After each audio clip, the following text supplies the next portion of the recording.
Walter Scott Campbell was born on the 11th of June 1844 at Maitland, New South Wales, and took on various roles as a public servant in his professional life. Eventually, Campbell put his expertise into practice and travelled widely, becoming Chief Inspector of Agriculture in the year 1900. He retired in 1908 and in 1911 investigated agricultural prospects in the Northern Territory for the Commonwealth Government. Over the years, including after his retirement, he wrote many articles, including a fascinating account that appeared in the Sydney Morning Herald in March 1913, which is the subject of this GovHack entry. Let's hear what he had to say about an area he visited in the Northern Territory on the Daly River, where he witnessed original land management practices.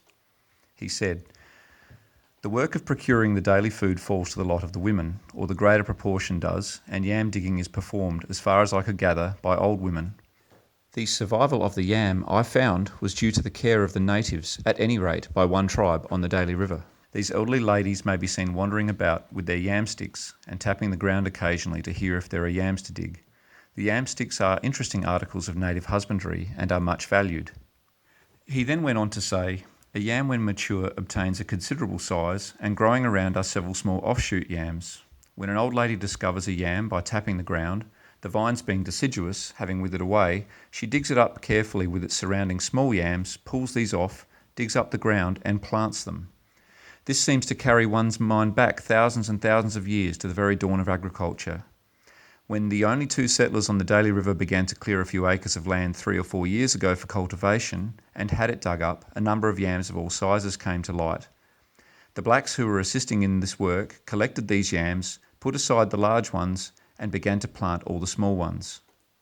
This is a small but important insight into the type of cultivation activity that has been so eloquently highlighted in the work of Bruce Pascoe in his book Dark Emu.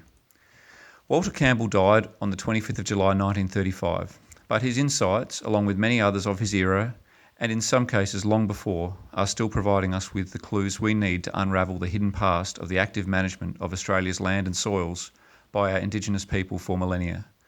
The truth of this history is something all Australians today need to learn about, share and celebrate.